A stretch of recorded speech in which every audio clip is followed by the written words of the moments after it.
Hey everyone, welcome to the Cannabis Technologist. And with me today, I'm excited to talk to Matt Sampson. Matt is the founder and CEO of North Coast Growers. You're based in Anacortes, aren't you, Matt? Yes, sir. Yes, sir. Just about an hour north of Seattle and about an hour south of the Canadian border. Yes, I've been there. It's a fantastic place. Anyway, just for our viewers real quick, Matt, I just want to say real quickly, North Coast Growers is the recipient of many awards, a lot of products recently. Matt spoke at MJ in November. He was part of a panel speaking about growing, the challenges that come with it. It was a really fruitful conversation. I'm really excited to have you. And how are you doing today? I'm doing excellent, man. Thursday, Pacific Northwest. It's summertime. We're growing cannabis for a living. It's a good time, man. We're having fun. I'll bet. I used to live in Seattle. I'm well versed. You live in a nice place. Anyway, lucky to be here, man. That's for sure. Cool. Matt was well versed on strains, and you spoke eloquently about profiling cannabis, the way it's been done in the past, the way it's going forward. So I just wanted to start out with some high-level questions, particularly as I'm really interested about strains and where did strains originally come from. From what I know and the research I know, it seems to be a strain was assigned by maybe location, but even that's kind of loose. Strains as a qualifying metric for cannabis profiling seems to be a nebulous space. It almost seems like it's a dated term, and I'm just curious, why is this? What is your perspective on that? I would certainly agree that the term strains is dated. Not only is it dated, it's not really an accurate term, right? When you're talking about plants, it really has. The term strain has no official ranking status in botany, right? When you're talking about strains, you're talking about bacteria and other things. So it's interesting. I tried digging deep in sort of what's available in history of cannabis, and it's hard to pinpoint when people first started calling different varieties different strains, and then started naming these strains, right? When did someone first call Panama Red, and why? When did this originate? And it's kind of hard to pinpoint. Some of the first stuff you see is, in the 60s and 70s. And why the term strain came about, it's hard to really pinpoint. You don't really see it. But as we kind of evolve, the industry matures, and the information is more readily available, I think you're going to see the term strain maybe not completely vanish, but I think the educated folks are moving away from calling things strains, different strains of cannabis. Yes, they're going to continue with the clever, fun names as a way to sort of market and identify. But I think moving forward, cannabinoid profiles and terpene profiles are going to be a lot more informative than whether it's indica, sativa, whether it's a OG Kush strain or an Acapulco Gold strain. Okay. Do you think some of that will be driven by the medical spearhead, if you will, so people can get a better understanding of what the heck they're actually consuming? Right. And again, it's going to take, what type of consumer are we talking about? If you're talking about the medical consumer, well, what really is that? I mean, I think in the end, there's going to be a certain segment of the market, if you will, that specifically looks for profiles. They're going to start looking at what terpene profiles, what cannabinoid profiles are impacting them in the way that they want to be impacted, right? And there's going to be people that are looking for this repeatable experience. And again, there's going to be companies out there who are going to make money being able to deliver this repeatable experience and provide this information. But then you're also going to have a huge portion of the market that just wants to see the highest THC number for the lowest price. And there's always going to be that person who doesn't want to be educated, who thinks that they know what's best. And again, and what they think is best is that highest THC number for the lowest price. You're always going to have both Right. types of people out there in the marketplace. Okay. So are the terms sativa and indica, are they just becoming too vague now? Yeah, I mean, sativa and indica traditionally, before indoor cultivation, right? So back before prohibition, thousands of years, you looked at the plants that grew in the 30 to 50 degree latitude. Those are typically your indicas. Things that grew, 30 degrees, equator type, those are your sativas. And in the 70s and the 80s, when more cultivators started going indoors with what they, started cultivating indoors, and particularly you saw this a lot in Northern California too. You saw a lot of these Vietnam vets come back bringing these landrace strains from Southeast Asia and starting to breed them with a lot of these indica type varieties that the Dutch had acquired from Afghanistan and the Kush region of the world, and started doing this breeding in Northern California. That's why you saw so much of it come out of there in terms of the birthplace of the industry and all these amazing genetics and cultivar, chemovar types. But indicas and sativas just historically, right, just grew in different parts of the world. And as, indoor cultivation spread in the 70s and 80s, this is when hybridization came along, right? Basically an intermixing, if you will, of these sort of global indigenous varieties, these landrace varieties that were from all over the world. People started, breeding indoors. And this is basically when, sativa met indica, right? and right. then was born all the hybrids. And now it's Okay. mostly what you see out there is going to be hybrids, right? So it's really hard to, yes, some things will have, like, people understand, sativas will typically, because it's all low, people Google sativa, and when you Google sativa, people, most things will say it's energetic, it's uplifting, these are how the plants grow, so that's what people understand it to be. So companies putting products out there will then label it that way just to give customers an idea, but it only provides so much information, and a lot of the times the information is going to be off, right? There's the sort of the genotype, right? Just the genetic makeup of these individual varieties is only going to go so far, right? So the phenotype, how the physical expression basically of these genotypes is going to determine more of how it's going to impact a person's experience. And it's not necessarily, there's so much hybridization out there. You're going to see certain varieties depending on their environment, how they're produced, how they're grown, the phenotype of, each individual variety, like each seed that's cracked. How are they going to be more on the sativa side of the expression, more on the indica side of the expression?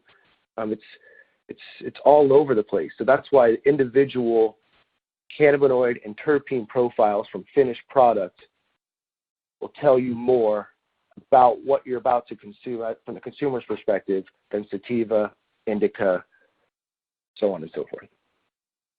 Okay. So having said that, what place in your mind, I mean, you guys create a lot of hybrids. You had over 80 strains that you were flowering, I read recently. Actually, it was an older article. But what place does genotype and phenotype profile play when you guys create hybrids? It's pretty much everything. I mean, we're consistently pheno hunting. We are always looking for the certain varieties that'll express themselves in our environment and create the profiles that we're looking for, that our consumer base is looking for. So we are consistently and constantly pheno hunting, always looking for a new profile, a dynamic profile that is something unique for the marketplace. For instance, there's a lot of people out there who like CBG, stuff that is high in CBG, and there's people, those same people seem to like things that are high in beta-caryophyllene, the terpene. And you see a lot of the cookie family varieties end up being high in CBG and high in beta-caryophyllene. So we spend quite a bit of our time trying to create products with that profile. Okay, so a lot of it is demand driven in a sense of you guys spend a lot of time understanding the market and where the needs are, and it kind of starts there to determine the kind of hybrids you want to build. Is that fair? Yeah, I think so. I mean, a lot of what we do is data-based decision making in terms of what we grow, and that data does come from the marketplace quite a bit. We've had our license now for 3 years, so we have quite a bit of data in terms of sell-through rates on over 100 different varieties that we put to market. And then with those sell-through rates, you can take it back and look at the profiles and see what happens to work. And then you start analyzing that data a little bit to take it even deeper. And that's what we decide to grow, and that's what we decide to look for when we're breeding, is the specific profiles that people seem to be drawn to. Okay. You bring up data, and that's really interesting because it feels like we're on the precipice of, as an industry, gathering more and more data, and there seems to be a lack of it. Does that? I mean, you're a grower, and you provide a lot of grower-related products. You create hybrids, clones, so on and so forth. Is that when we were talking about the vagueness of sativa strains, does that kind of hurt the industry? I mean, do you think we're at a point now where it sort of hurts the industry simply because it's not descriptive enough, and that the future will be kind of in this data-based, digging of nuggets and finding out through phenotypes, this is what you're getting? That makes sense? Right. So yeah, I mean, I think damaging the integrity of the industry, I don't see that necessarily being it. I think information is critical, but having the right information is the most critical. Having no information is almost better than having misinformation.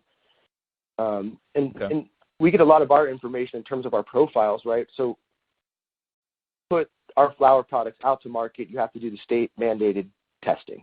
Now that provides a cannabinoid profile, but it doesn't provide a terpene profile. And the terpene profiles, from our perspective, provide us with, even more useful information than the cannabinoid profiles. So not everyone in the industry pays the extra money to have terpene profiles provided, to have terpene profiles run on all of their stuff, but we do. And in addition to that, we've gone through and used maybe 7 different certified labs in Washington State, and they all provide very, very different information. So for us, we decided that we wanted to work with what we thought was the best lab in the business, the only ISO certified lab in the business, and to provide us with consistent, reliable information on both the cannabinoid and terpene profiles. So I think as labs mature, as the requirements sort of become more stringent upon these labs providing these testing services for legal markets, I think that's going to be important for the industry to maintain its integrity. There's been a lot of labs in Washington State that have gotten in trouble for basically providing inflated results, never failing tests, all these things. I think having labs in this industry that are consistent and that can't be bought is going to be very, very important moving forward. Does that happen a lot, Matt?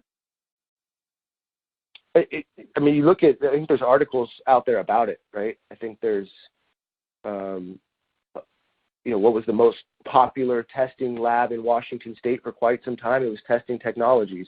And Testing Technologies results were consistently higher on the cannabinoid profiles than all the other labs. And their fail rates on lab results were consistently lower than everyone else. And why is that, right? They end up getting shut down after an investigation. And that's just tough. How much of the market, how much product hit the market during that time while they were operating that consumers were basing their purchasing decisions off of, that actually didn't make any sense.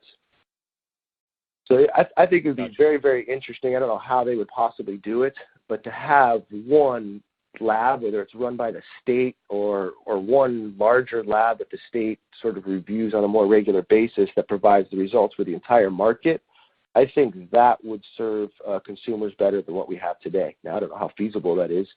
Again, you like a free marketplace where people can compete, provide the best service, but unfortunately, you're serving customers that want low fail rates and high test results, and there's incentive to provide that, especially when there's other companies out there that'll do it if you're not going to do it. Right. And that's a question I had for you later. I'll go ahead and ask it now. What would you like to see in the future of profiling cannabis as a product? Where do you let's say 5 years out? What are the things you would like to see? That's an interesting concept you just brought up about a standard facility testing. But yeah, I think talk a little bit about there needs to be way more standardization in terms of testing. Products that go out and the consumers are purchasing. Again, there are quite a few people that want the highest THC number possible, but this lab maybe providing a number that a lab that's actually telling the true story, it's going to be 4 or 5% lower, so a consumer's not getting what they really want. It's right, very, and not only very that, consistent that way. That's just on THC. Right. The wealth of different cannabinoids, particularly as it relates to medical, if you're trying to treat arthritis, you've got to know what you're getting. So the inflation of – go ahead. I would say that I think the terpene profiles are so critical. It's the combination of the cannabinoid and terpene profiles, and then behind that the lineage. What is the chemovar, and what is the cultivar and its chemical variety, right? So that is the information that I think people are going to end up using to make their decisions. And then, of course, the brand, right? So people are going to start gravitating towards brands that they can trust, provide that consistent experience for them. People that can afford some of that stuff in terms of, again, there's how the market's going. There's always going to be that segment of the market that doesn't want a whole bunch of information. They don't necessarily care about the terpene profile. They want a cheap, high head change. And that's what they're doing. There's also going to be the connoisseurs of the market, right? It's very, very similar to what you see with alcohol, I think. Beer and wine and even hard alcohol. There's varying levels of quality, varying levels of price points. People will pay more for handcrafted certain types of whiskey. People that care about that sort of thing. It's a very small segment of the market. And again, I think that's where we're after is kind of a small segment of the market, the people that actually care about the full terpene and cannabinoid profiles and how their plants are grown.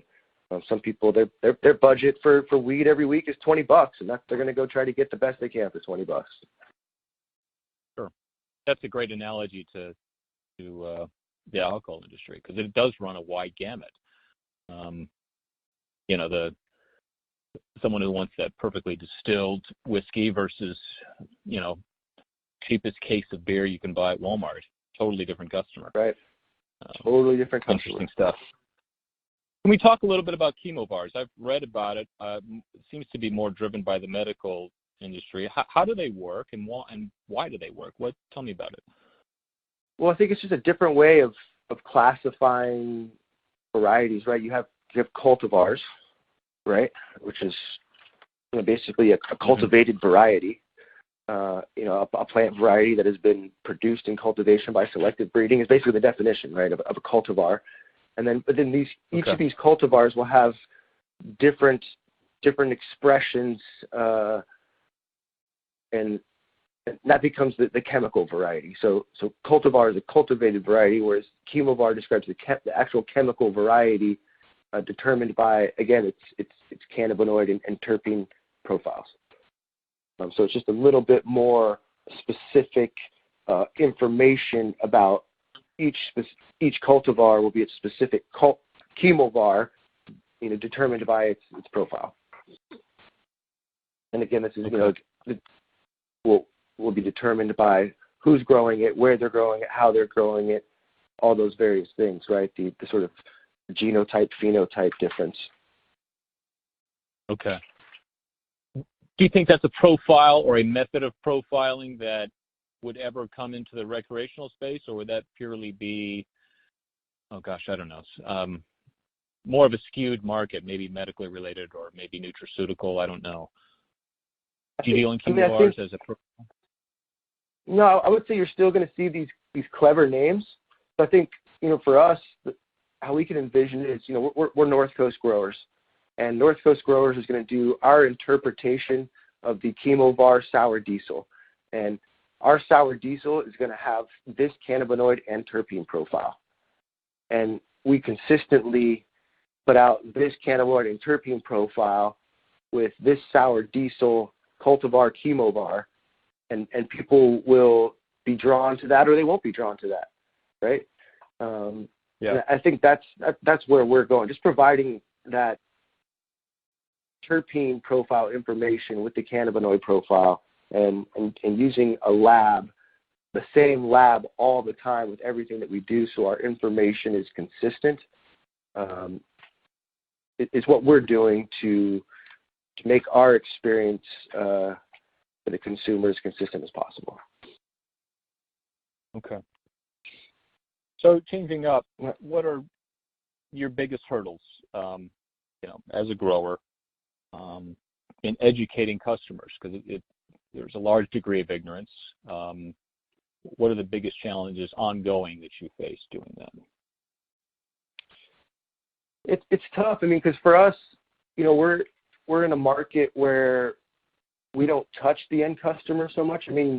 We can do all sorts of things through social media, advertising in magazines and online and newspapers, but we're in a non-vertically integrated market, so we're not the actual company putting the products that we produce out to the marketplace. So we're left educating the bud tenders and the retailers that actually are selling our products. Right. Timing in the marketplace for us, we feel like we've done a good job with the retailers who share our vision in terms of providing, understanding there's a huge segment, there's various segments of the market, and we represent a small segment of the market, and we try to partner with retail partners who understand our small segment of the market and work with us to educate those consumers in that segment of the market about what our products are. And I think that's been successful for us. The hurdles are just there's not enough stores that care about that.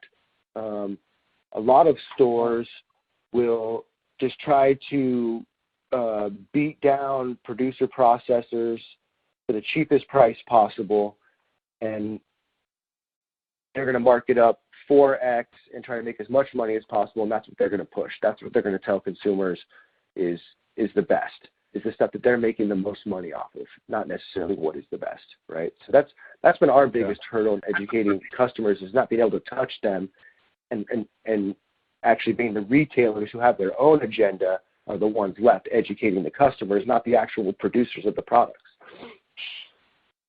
Right.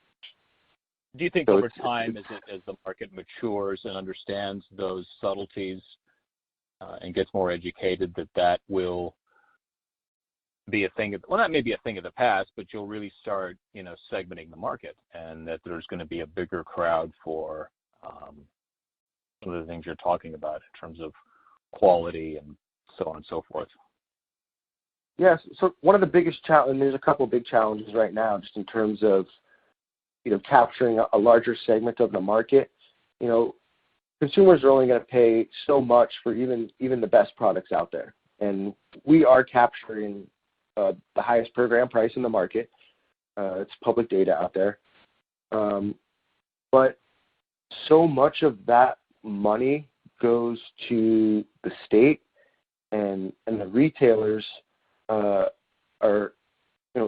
between what the state takes and between the 280E impact on pricing, it's really a challenge to educate consumers, because you're not, I mean, unless you've raised a bunch of money and you can put product out there for below your costs of operating for a few years. Like right now, with the way the tax structure is set up, it's a challenge. They're taking 37% excise tax plus the sales tax, which in Seattle is 10%. And then on top of that, there's the 280E component, which hammers the retailers. So it's a challenge to capture, because pricing has to be, if the tax component, if the 280E disappeared and the excise tax even changed 10%, that would allow our products, without us changing our price at all, which is be available to probably 3 times the amount of people that it's available to now, just on pricing alone.